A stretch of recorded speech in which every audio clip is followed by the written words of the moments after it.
تھا اور ان کے لیے اس کے حق میں ان سے بھی جو دعا کرائی جو ایک دو دن کے فاصلے پر جو لوگ رہتے تھے، اور کچھ لوگ اور تھوڑا اور دور پہ جو زندگی گزارتے تھے، جیسے حیدرآباد یا محبوب نگر، اس طرح دور کے علاقوں میں، تو وہ لوگوں کو 2-3 دن میں اطلاع نہیں ملتی، کچھ دنوں کے بعد، ایک ہفتے کے بعد ان کی اطلاع نہیں ملتی. تو وہ لوگ یہی سوال کرتے کہ بھائی فاتحہ کب ہے؟ تو وہ لوگوں کے لیے شامل ہونے کے لیے 10ویں دن پھر فاتحہ کا اہتمام نہیں ہوا. پھر اس زمانے میں لوگ اور دور بھی جاتے تھے، کشمیر تک بھی جو جایا کرتے تھے، ممبئی تک بھی جو جایا کرتے تھے، وہاں پر بھی زندگی گزارا کرتے تھے. اب جو بچے کچھ جو لوگ رہتے تھے ان کو جو 40 دن کے بعد اطلاع ملتی، 1 مہینے کے بعد اطلاع ملتی کہ فلاں کا انتقال ہوا، تو 40ویں دن کی فاتحہ میں وہ بھی لوگ شریک ہوتے. مقصد کیا تھا؟ انتقال کے بعد کیا کہتا بولے تو موت بول کے نہیں آتی، کبھی بھی آ جاتی، کھٹ کے ساتھ آتی. موت کے متعلق فرمایا گیا بن بلائے مہمان کی طرح. موت کیسی موت؟ بن بلائے مہمان. بن بلائے مہمان کبھی بھی دروازے میں آ کے دستک دیا پتہ نہیں چلتا، دروازہ کھولنے کا ارے آپ ہے. موت بھی ایسی چیز ہے. اور گھر سے نکلتا ترکاری لانے کے لیے، گوشت لانے کے لیے، کچھ بھی لانے کے لیے، اور راستے میں دفع ہو جاتا، پتا کہ نہیں ہوتا ایسا. اب اس کو نہ گھر والوں سے ملنے کا موقع ملتا، نہ معافی مانگنے کا موقع ملتا، نہ رشتے داروں سے بات کرنے کا موقع ملتا، جو ہے کسی کو نہ نصیحت کرنے کی، نہ کسی کو وصیت کرنے کی موقع ہی نہیں ملتا. اس کو خیر جو ہے ایک جھٹکے میں چلے جاتا. رازیدہ نے ملے اسلام میں ہونا کیا چاہیے تھا؟ سب سے وہ معافی مانگنا. کس کو گالی دی، کس کا دل دکھایا، کس کو پریشان کرے، نہیں ہوتا ایسا معاشرے میں. دنیا بھر کے جو جھگڑے ہوتے رہتے، معافی مانگنے کا موقع نہیں ملا. اگر اب کیسا انتقال ہو گیا اس کا،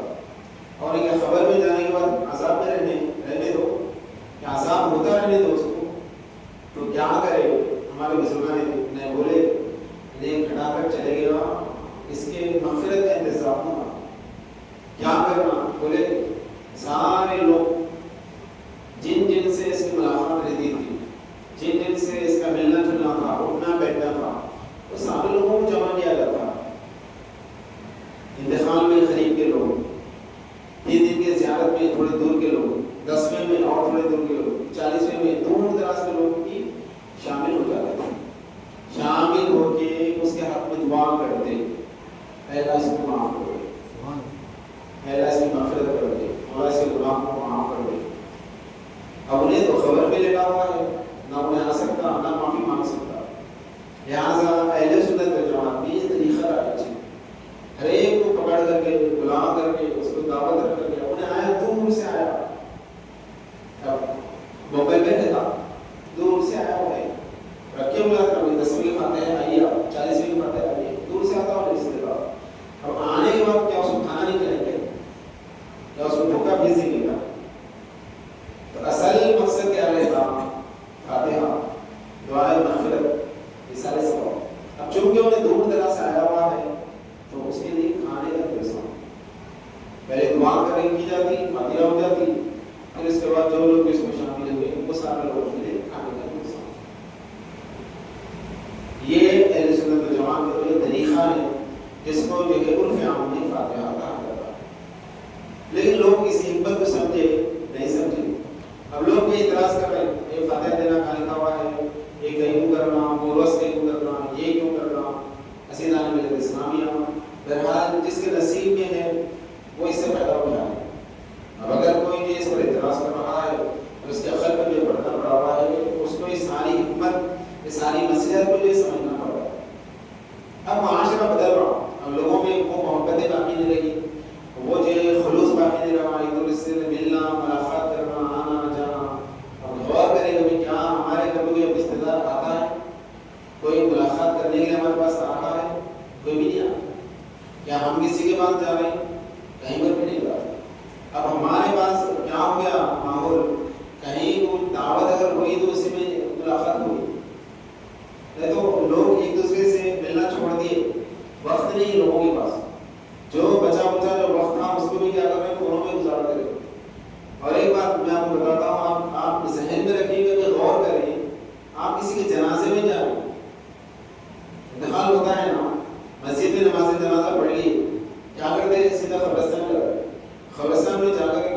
تدفین کرنے تک ایک مرتبہ آپ وہاں پر لوگوں کو مشاہدہ کریں، دیکھیں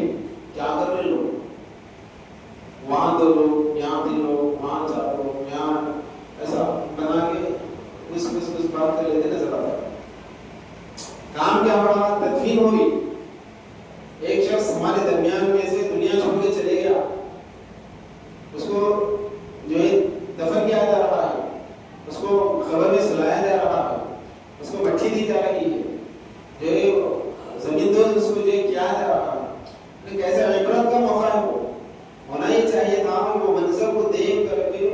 اس مرحلے سے ہم کو بھی گزرنا ہے کر کے سارے لوگ ہم کو روتے ہوئے کرنا تھا، آنسو جاری رہنا تھا، لیکن وہ نہیں، باتیں کر لیتے پھر کیسے چل رہے ہیں آپ کے بابا، کیا پڑھ رہے ہیں آپ کے بچے، کہاں ہیں آپ کے بچے، اس میں جو مصروف ہے، کیوں مصروف ہے، وجہ کیا ہے؟ خراسان میں بھی جو اگر مسلمان جو آپس میں گفتگو کر رہے ہیں اس کی وجہ کیا ہے؟ کیونکہ ہم ایک دوسرے سے ملنا جلنا چھوڑ دیے، ملاقات کرنے کا موقع ہی نہیں مل رہا، صبح سے شام تک زندگی اپنی ایسی مصروف کر لی ہے لوگ، نہ رشتے داروں سے بات چیت کا موقع ملتا ہے، نہ گھر والوں سے جو بات چیت ہے، تسلی کے ساتھ اولاد کے ساتھ بیٹھ کر کے 2 چند لمحات گفتگو، چند باتیں گفتگو کرنے کا موقع بھی نہیں آج مسلمانوں کے پاس باقی نہیں رہا، لہٰذا جہاں ملے وہاں باتیں شروع، چاہے وہ قبرستان رہے، چاہے وہ شادی خانہ رہے، کوئی موقع سے جانے نہیں دے رہا، ایسا جو معاشرہ تیار ہوتے جا رہا ہے، حسینان ملت اسلامیہ بڑی تیزی کے ساتھ تبدیلی آ رہی ہے۔ دیکھیے کہ اس محفل میں آپ غور کریں کہ بھائی جتنے لوگ جانے کے لیے حاصل تھے اتنے لوگ علم دین حاصل کرنے کے لیے شامل نہیں ہیں، کچھ دیر پہلے مسجد بھری بھی تھی، اب کیا ہے بس سناٹا جو چھایا ہوا ہے، کیوں ایسا ہو رہا ہے؟ حضرت علی رضی اللہ تعالیٰ عنہ سے پوچھا گیا کہ معاشرہ کب خراب ہوتا ہے؟ حضرت علی رضی اللہ عنہ فرماتے ہیں کہ معاشرہ سوسائٹی جو ہے برے لوگوں کے جمع ہونے سے خراب نہیں ہوتی، سوسائٹی برے لوگ زیادہ ہو جانے سے معاشرہ خراب نہیں ہوتا، بلکہ اچھے لوگ جب خاموشی اختیار کر لیتے ہیں، بولنا چھوڑ دیتے ہیں، نصیحت کرنا چھوڑ دیتے ہیں تو معاشرہ خراب ہوتا ہے۔ حسینان ملت اسلامیہ آج ہم میں سے ایک آدھ شخص بھی ایسا نہیں رہا جو لوگوں کو یہ بول سکے کہ بھائی یہاں پر کچھ دیر علم دین کی محفل ہونے والی ہے، آؤ بیٹھو سنو کر کے بولنا چھوڑ دیے، یہ لوگوں کو ہم بولنا چھوڑ دیے ہیں۔ ہاں یہ بولتے ہیں کہ فلاں جگہ دعوت ہے آ جانا، کھانے کے انتظام ہے آ جانا، کبھی یہ ایک دوسرے سے بول رہے لوگ، لیکن یہاں پر علم دین کی محفل ہونے والی ہے، کچھ بیان ہونے والا ہے، کچھ دین کی باتیں سیکھیں گے سنیں گے، یہ بولنے والے آج ہمارے معاشرے میں نہیں رہے، اس کی وجہ سے دین کا ماحول یہ خراب ہو رہا ہے، مسلمان دین سے دور ہوتے جا رہے ہیں، اسی کا نتیجہ ہے کہ آج مسلمان بچے غیر مسلموں کے ساتھ شادیاں کر رہے ہیں۔ اب بات کے اندر آتا ہے کہ مسلمان لڑکی غیر مسلم کے ساتھ بے نکاح کر لی، مسلمان بچی غیر مسلم کے ساتھ بے بھاگ گئی، کیونکہ ہم نے دنیا کو جو ترجیح دی، دنیا کے علم کو ہم نے جو ترجیح دیا، نہ قرآن پڑھنا چاہا، ہم نے قرآن کے بچوں کو پڑھانا چاہا، جس کے یہ نتائج آج جو ہمارے سامنے آ رہے ہیں۔ حسینان ملت اسلامیہ جدھر ہم دیکھتے ہیں وہاں دور دور تک ہم کو جو بے دینی اور دین بیزاری جو نظر آ رہے ہیں، اب یہ ہونا ہی تھا،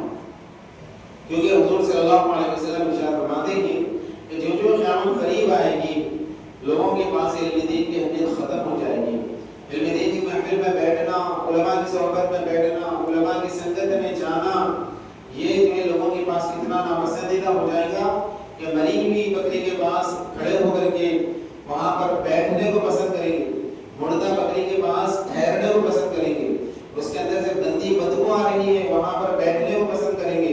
لیکن لوگ جہاں پر علم دین کی باتیں سکھائی جا رہی ہو، دین کی باتیں بتائی جا رہی ہو، وہاں پر بیٹھنے کو پسند نہیں کریں گے۔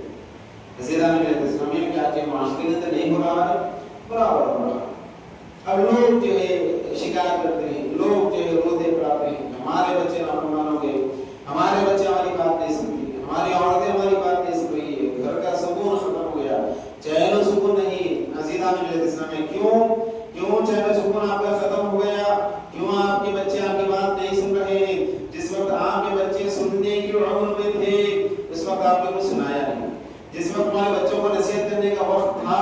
اس وقت آپ نے نصیحت نہیں کی، بلکہ آپ غفلت میں سو رہے تھے اور آپ کے بچے آگے بڑھتے جا رہے تھے، یہاں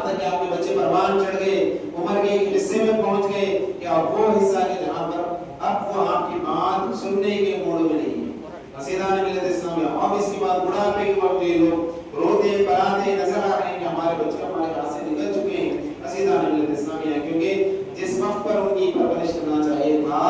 اس وقت پرورش نہیں کرے، جس وقت ان کی تربیت ہونی چاہیے تھی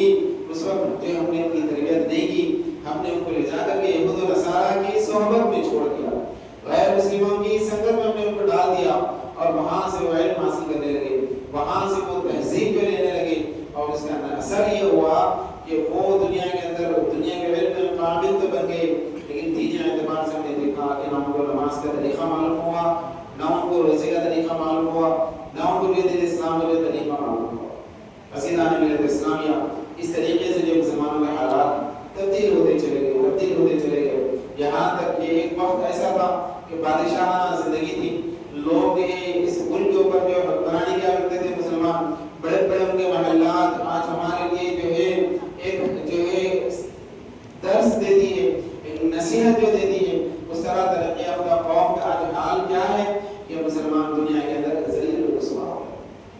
کہیں بھی نہیں، آج مسلمانوں کا کوئی مقام نہیں ہے، کوئی عزت نہیں ہے، حالانکہ قرآن پاک میں جو بیان فرمایا گیا وَأَنْتُمُ الْأَعْلَوْنَ إِن كُنتُم مُؤْمِنِينَ، اللہ فرماتا ہے اگر تمہارے پاس ایمان ہے تم بلند بالا رہے، اگر ایمان ہے تو تم بلندی پر رہو گے۔ آج مسلمانوں کے پاس کیا نہیں ہے؟ صرف ایمان نہیں، باقی ساری چیزیں ہیں، مال ہے، پیسہ ہے، دولت ہے، سب کچھ ہے، لیکن آج ہمارے پاس ایمان نہیں رہا، ایمان کی پختگیاں ہمارے پاس نہیں رہی۔ عزیزان ملت اسلامیہ، آج اس عظیم ہستی کے نام سے ہم نے اس محفل کو رکھا ہے، حضرت سیدنا عمر بن خطاب رضی اللہ تعالیٰ عنہ، جن کے متعلق یہ فرمایا جاتا ہے کہ خلیفہ دوم ہے، مسلمانوں کے دوسرے خلیفہ، دوسرے بادشاہ بنے، لیکن کیا سادگی کا عالم تھا آپ کا، کیا سادگی کا عالم تھا، ایسے اور کسرا یعنی عیسائیوں کے یہودیوں کے بڑے بڑے بادشاہ، ان کے بڑے بڑے سفیر جو ہے ملاقات کے لیے آتے، یہ ذہن لے کر کے آتے کہ مسلمانوں کے بادشاہ کے پاس ہم جا رہے ہیں، شاید بہت بڑا محل ہوگا، شاید ٹھاٹ باٹ کی جو زندگی ہوگی، 22 لاکھ میل پر یورپ سے لے کر کے افریقہ تک اور ایران سے لے کر کے جو عجم کے علاقوں تک جو اسلامی حکومت مملکت پھیلی ہوئی تھی، اتنی بڑی سلطنت کے بادشاہ حضرت سیدنا عمر بن خطاب رضی اللہ تعالیٰ عنہ، ان کی سادگی ایسی تھی کہ بادشاہ نے وقت جب آپ سے ملاقات کے لیے آتے پوچھتے کہ تمہارا خلیفہ کہاں پر ہے، تمہارا بادشاہ کہاں پر ہے، تو لوگ یہ کہتے کہ ہمارے خلیفہ جو وقت کو دیکھتے نماز کا وقت ہے تو بولتے کہ جو مسجد میں ہوں گے، غیر اللہ کا وقت ہے تو کہتے تو کہیں آرام کر رہے ہوں گے، لوگ ان کو ڈھونڈ لیتے ہوئے جاتے تو کہاں رہتے، کسی ریت کے ٹیلے میں آپ آرام کر رہے ہوتے، آپ چٹائی بچھا کر کے مسجد میں بیٹھ کر کے جو نماز پڑھ رہے ہوتے، کوئی شان و شوکت نہیں، کوئی ٹھاٹ باٹ کی زندگی نہیں، 22 لاکھ 90 میل کے جو پھیلی ہوئی مملکت سلطنت اسلامیہ کے جو آپ خلیفہ بادشاہ، لیکن زندگی کیسے سادگی کے ساتھ۔ آج ہمارا حال کیا ہے؟ آج ہمارے پاس تھوڑا سا پیسہ آ جاتا ہے، تھوڑی سی مال و دولت آ جاتی ہے تو ہمارے رویے میں تبدیلی آتی ہے، ہمارے رہن سہن میں تبدیلی آ جاتی ہے، بات چیت میں تبدیلی آ جاتی ہے، کپڑوں میں جو ٹھان بان کا جو نہج ہمارے اندر آ جاتا ہے۔ عزیزان ملت اسلامیہ، اب ہم آواز اٹھتے رہتے ہیں، لوگ ہم کو نظر نہیں آتا، غرور، تکبر، انانیت کے طرف مبتلا ہو جاتے ہیں، نہ بڑوں کا ادب رہتا، نہ چھوٹوں پر شفقت رہتی، اس طرح کی ہماری جو حالت ہو جاتی ہے۔ لیکن خلیفۃ المسلمین حضرت عمر رضی اللہ تعالیٰ عنہ کی زندگی کچھ اور نہیں تھی، کوئی بڑی نصیحت ہے مسلمانوں کو جو سیکھنے کے لیے، تو اتنی عظیم بابر کی ہستی تھی، ان کے متعلق جو بیان فرمایا جاتا ہے کہ خوف خدا کیسا تھا، اللہ کا ڈر آپ کے اندر جو کتنا غالب تھا، آپ ایک تنکے کو ہاتھ میں لے کر کے اس لکڑی کی کاڑی کو دیکھتے ہوئے زار و خطاب ہوتے، روتے ہوئے یوں کہتے کہ اے عمر کاش تو تنکا ہوتا، تو خلیفہ وقت نہ ہوتا، تو یہ کاڑی، یہ گھاس کی جو کاڑی ہے، یہ کاڑی بن کر کے تو دنیا میں پیدا ہونا تھا، تو انسان بن کر کے دنیا میں پیدا نہیں ہونا۔ کئی وہ ایسا ہوتے تھے، آپ کیوں ایسا بولتے تھے؟ اس لیے بولتے ہیں، اس لیے بولا کرتے تھے کیونکہ قیامت کے دن جو حساب و کتاب ہوتا ہے وہ انسانوں سے ہوتا ہے، جنات سے ہوتا ہے، باقی یہ دنیا کے اندر ساری چیزیں جو آپ کو دکھائی دے رہی ہے ان کے ساتھ کوئی حساب و کتاب نہیں، تو حساب و کتاب کا اتنا ڈر